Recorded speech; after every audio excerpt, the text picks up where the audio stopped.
We bring you continuing coverage tonight. 2 earthquakes hitting West Texas Monday night, and it was felt by many of you, even if you lived quite far from the epicenters. News West 9's Jason Freund hit the streets today and got some local reaction from West Texans. Jason, what were people telling you? Alex, a lot of people felt the quake, even as far as here in Midland, and a lot of them told me that this earthquake just kind of came out of nowhere.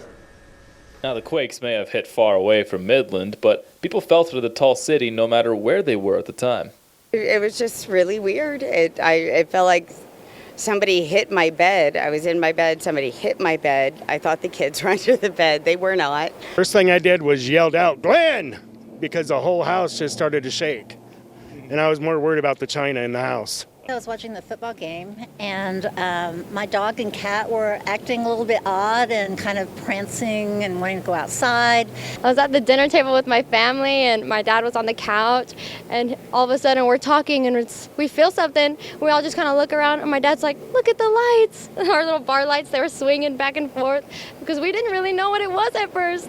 And all that shaking came as a shock to everyone, especially since earthquakes don't happen a lot around here. At first I didn't know what it was whenever it started, and then all of a sudden the house started really shaking, and then it went away, and everybody kept asking, "What do you think that was?" I said, "It had to have been an earthquake." At first I was kind of like, what was that? Because I moved and it moved with me, so I was like, I didn't make it move like that. And I looked and everything was just moving there for a while, and it kind of got me a little lightheaded, but it kind of caught me off guard. That's not to say there haven't been earthquakes out here before, though, and people have felt those ones before as well. Only one other time I was at Slotsky's in the drive-thru in my car, and I start shaking back and forth. I'm thinking, what's wrong with my car? I think it was the strongest one we felt to this date since I've been here, because of the way it felt. Because I haven't felt my bed move like that, or seen the fans in the house move, stuff like that before. But everyone can also agree that they hope that this is the last one they feel for a long time.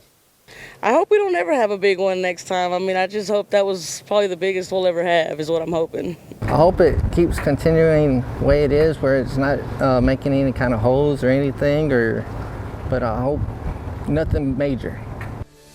Yesterday's 5.1 earthquake was the 6th largest quake in Texas history.